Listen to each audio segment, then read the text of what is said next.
Dis à Dieu, viens me toucher.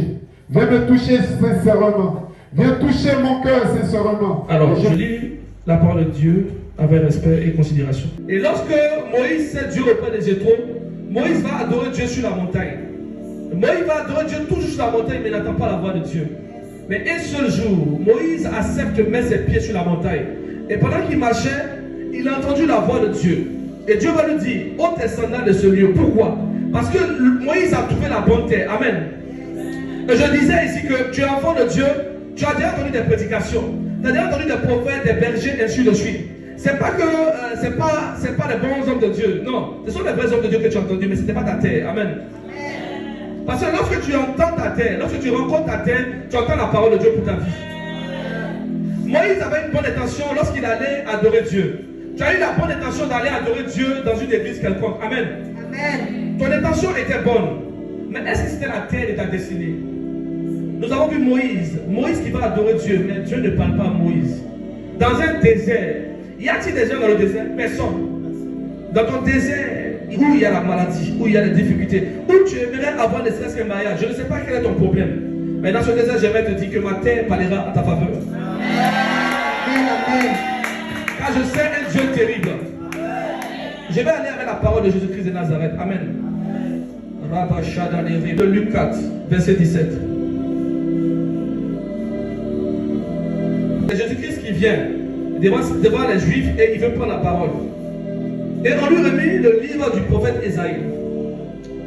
Même Jésus, même pour annoncer la parole, il a utilisé le livre d'un prophète. Amen. Vous ne devez pas combattre les prophètes. Le Dieu que tu sais là, avant de commencer son ministère, il utilise la parole d'un prophète pour commencer. Je lis la parole de Dieu. Je vais te donner une nourriture que tu ne vas jamais oublier. Amen. On lui remet le livre du prophète Ésaïe. L'ayant déroulé, il trouva à l'endroit où il était écrit: l'Esprit du Seigneur est sur moi, parce qu'il m'a envoyé pour annoncer une bonne nouvelle aux pauvres. Il m'a envoyé pour guérir ceux qui ont le cœur brisé, pour proclamer aux captifs la délivrance. Amen. Amen. L'œuvre de Dieu n'est pas pour ceux qui n'ont pas l'onction. Je dis aux gens, ils sont frustrés. Jésus-Christ dit, lorsqu'il a commencé l'œuvre de Dieu, il a annoncé que l'Esprit de Dieu m'a envoyé pour guérir les malades. J'aimerais savoir, le Père spirituel que tu as, l'homme de Dieu que tu as, Dieu l'a envoyé pour faire quoi? Amen. Je t'annonce aujourd'hui, ma terre est une terre prospère. Amen.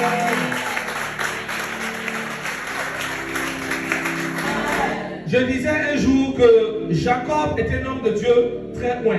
La Bible déclare que Dieu va bénir Jacob par le biais de son père.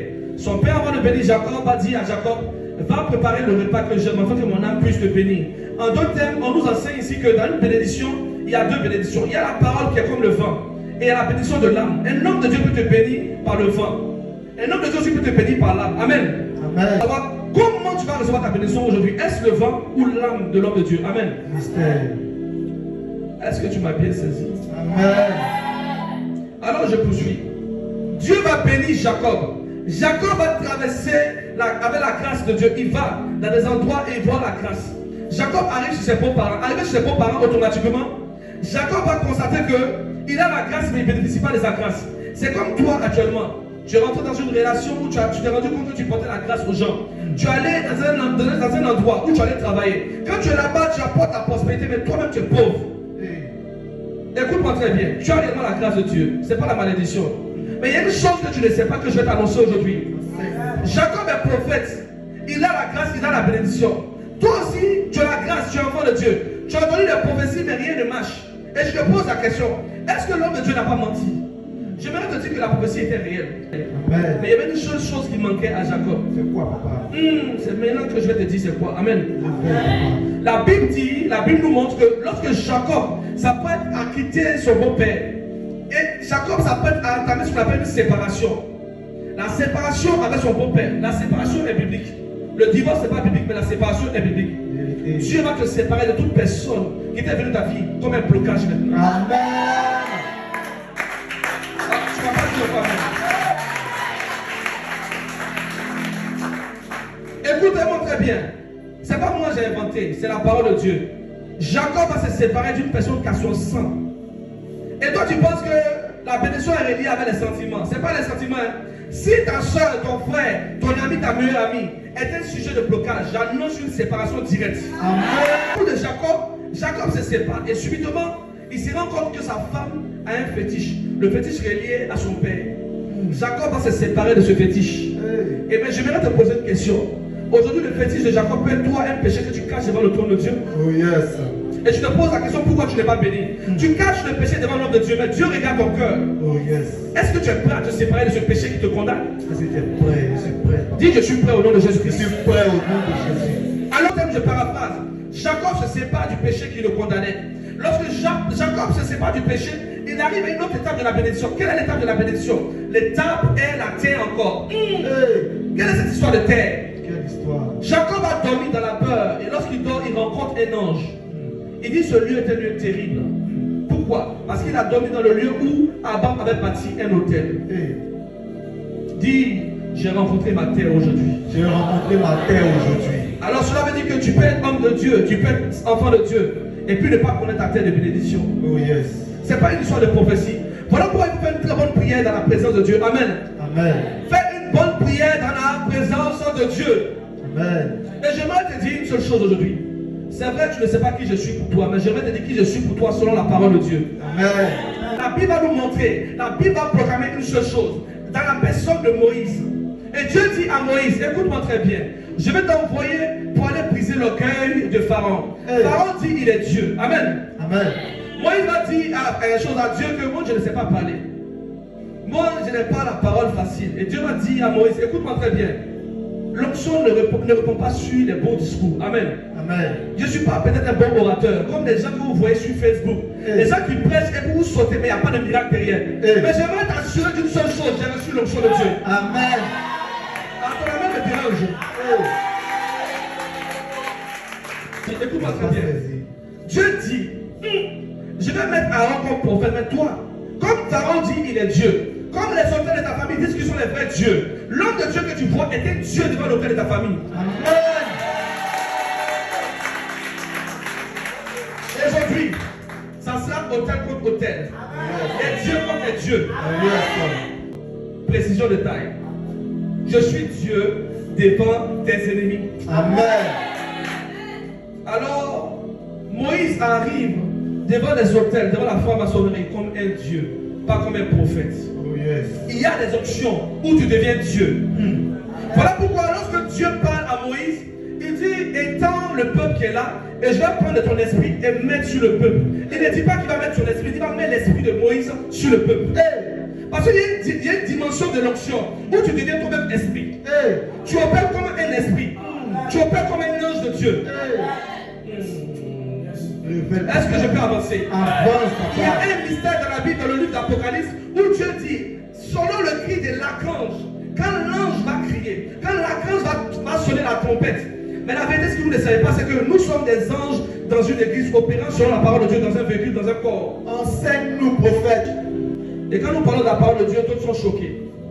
Écoutez-moi très bien. Nous sommes des êtres établis dans un corps pour opérer dans une dimension. Amen. La Bible déclare que Jean est venu avec l'esprit de Moïse. Je suis venu aussi avec l'esprit d'un coin de Dieu aussi, au nom de Jésus. Lève ta main tout à l'heure. Dis, Si cet homme est réellement un homme de Dieu. est réellement un homme de Je Dieu, sors de mes problèmes aujourd'hui. je sors de mes problèmes aujourd'hui. Que l'alliance de cet homme de Dieu Que l'alliance de cet homme de Dieu puisse parler en ma faveur. puisse parler en ma faveur. Amen. Amen. Et Dieu confère l'onction à Moïse. Moïse, lui, ne parle pas trop, lui, il agit. Amen. Amen. Le problème, c'est que tu as eu trop de discours. Tu es allé dans des églises où ils ont trop parlé. Moi, je suis venu agir. Voilà pourquoi je ne vais pas voir l'éloquence de la parole pour moi. Parce que je ne suis pas formé pour cela. Je laisse ça à mes confrères qui m'ont dévancé. Oui. Moi, je suis venu pour annoncer aujourd'hui que ton mandat est la sorcellerie qu'on fait aujourd'hui. Amen. Écoutez-moi. Lorsque les sorciers veulent initier quelqu'un dans la sorcellerie, il ne fait pas 12 ans. On lui donne juste une nourriture. Le jour qui suit, il se réveille dans la confrérie. Amen. Amen. Les gens qui sont insignifiants en puissance peuvent opérer une dimension. Et je vois des gens qui sont étonnés de voir un homme de Dieu dit il a vu un ange. Ça, c'est encore des bébés spirituels. Oh yes.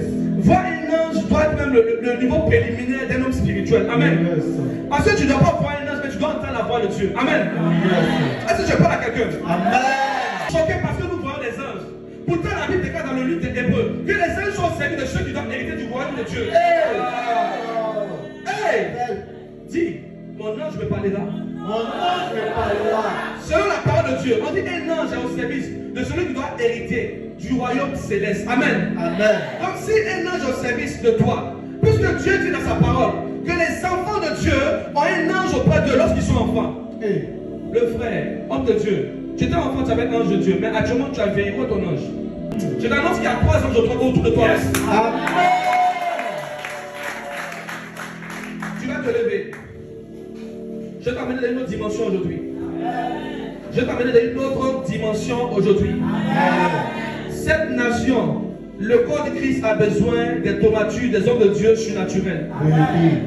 Quand un homme n'a pas l'onction de Dieu, c'est là qu'il va commencer à donner des versets. Or, la Bible déclare que Jésus-Christ parlait avec la puissance, il parlait aussi avec le miracle, pas seulement avec la parole. Amen. Le diable connaît la parole plus que toi. Amen. Tu vas enseigner quoi au diable? La Bible déclare qu'il était un chérubin, il adorait Dieu. Le jour même de sa création, il y avait des pierres qui étaient placées pour lui. Et la Bible déclare qu'il était sur la sainte montagne de Dieu. Donc, comme quelqu'un est sur la sainte montagne de Dieu, il sait beaucoup de choses. Tu vas l'enseigner quoi? Tu viens avec la parole devant le diable. Hey! Si tu n'as pas de mandat, si tu n'as pas un cachet, si tu n'es pas connu dans le monde spirituel, ta parole n'a pas de puissance. Oui, c'est la vérité. Je vais vous dire une vérité. Même au village, lorsqu'on voit la terre, on appelle les chefs coutumiers que la terre reconnaît. Amen. Amen. Et les chefs coutumiers commencent à parler à la terre avec la liqueur. Ah, aujourd'hui, je mets le sang de Jésus sur cette terre. Je vais mettre le sang de Jésus-Christ sur cette terre. Pourquoi? Parce que la Bible déclare, quand le sang de Jésus-Christ est tombé sur la terre, le voile s'est déchiré. Cela veut dire que nous tous nous avons accès à la voyance maintenant. Parce que le voile s'est déchiré. Dieu nous a intronisés dans le mystère des anges de Dieu. Amen. Amen. Je vais vous dire aujourd'hui, écoutez-moi attentivement. J'ai vu le Seigneur Jésus-Christ aller prier. Lorsqu'il a reçu le Saint-Esprit, lorsqu'il a reçu le baptême du Saint-Esprit, il allait à la montagne, il allait jeûner, il allait dans le désert. Lorsqu'il finit dans le désert, on dit les anges sont venus le servir. Je t'annonce aujourd'hui, dans le désert où tu es, il y a des anges qui te servent que tu ne vois même pas. Amen. Là où tu penses que tu es dans un désert, il y a des anges qui sont là en présence de toi.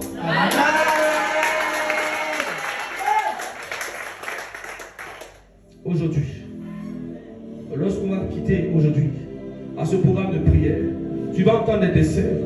Amen. Oui, parce que tu es resté trop longtemps dans le deuil. Amen. J'annonce le deuil maintenant dans le camp de l'ennemi maintenant. Et tu me dis, prophète, pourquoi tu es dû ainsi? Je ne suis pas dû ainsi, ce sont des ennemis qui étaient dus envers toi. Amen. Lorsque Dieu donne l'onction à un homme de Dieu, il lui donne un mandat. Voilà pourquoi quand Jésus-Christ vient, il dit, voici ce que Dieu m'a envoyé faire pour délivrer les captifs, pour guérir les malades et pour guérir les aveugles. Amen. Amen. Dieu m'a donné une grâce de prospérité, je n'ai pas honte de parler de ça. Oh yes. Voilà pourquoi toi qui es venu ici, regarde ton statut, commence à écrire en même temps un statut royal. Amen. Tu ne m'as pas saisi. J'ai prié pour des gens qui sont au Gabon à la distance, qui sont devenus ministres. Toi tu es ici, tu vas venir ici, tu vas partir comme ça. Impossible. Impossible. Si les gens veulent, ils n'ont qu'à être égoïstes, hypocrites, pour dire que nous on prêche la prospérité, on n'est pas dans ça. Quand tu finis de prêcher Jésus-Christ, on doit voir si la parole de Dieu sur ta vie. Amen. Pourquoi on parle du roi Salomon? C'est parce qu'il avait la richesse, c'est parce qu'il avait un témoignage. Quel est ton témoignage devant les païens? Oh yes. Soyons honnêtes. Le païen s'en va mettre ses sacrifices. Quand il finit, il a sa voiture. Toi, tu dis que tu es spirituel. Toi, tu parles en langue à 4 heures, à 5 heures. Mais on ne voit pas comment tu décores dans la vie.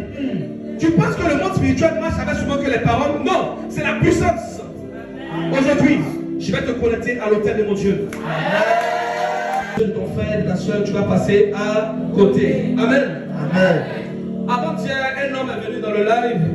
C'est un Congolais. Et il a commencé à parler. Je le regardais comme ça. Je lui ai dit d'abord, écoute-moi bien, je vais prophétiser sur ta vie. Tu es Congolais, n'est-ce pas?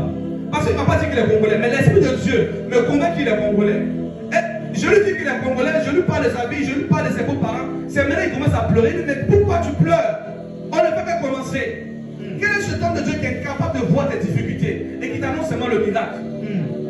Et j'entends des personnes qui disent non, il n'est pas bon de prophétiser, mais il faut aller à la parole. Pourtant, la Bible nous déclare que Jésus-Christ est allé devant la Samaritaine. Et elle a identifié Jésus-Christ à cause des prophéties. Amen. Amen. Elle a... Enseigne, papa. Enseigne. des prophètes, dans le domaine des prophètes. La Bible est écrite par les apôtres et les prophètes. Amen. J'annonce ici à tous ceux qui me regardent, pendant que vous me filmez actuellement, l'heure est venue où le manteau de Moïse et d'Élie sera déployé dans cette génération. Il m'a montré des manteaux sur ces 7 personnes, des hommes de Dieu en puissance. Hey. Le jour où il m'a dit cela, il m'a dit, homme de Dieu, sois humble. Quand en vérité je t'ai appelé, mais derrière toi, j'ai appelé encore 6 autres hommes de Dieu. Amen. Je vais vous dire, il y a un mystère que je vais vous donner dans cette parole tout à l'heure là. Et le Seigneur va me ravir et va m'enseigner la parole à travers Jésus-Christ. Et il me dit, regarde, Jésus-Christ il marchait. Et pendant que Jésus-Christ marchait, il était l'homme du temps. Mais malgré qu'il était l'homme du temps, il n'était pas révélé. Il y avait Jean-Baptiste. Tout le monde courait avec Jean-Baptiste pour être baptisé. Mais il y avait une grâce qui était cachée. Tout ne voyait pas. Dans cette nation, il y a des grâces comme Jésus-Christ qu'on ne voit pas. Amen. Je vous annonce que cette grâce soit maintenant. Amen. Je vous annonce que cette grâce soit maintenant. Reçois.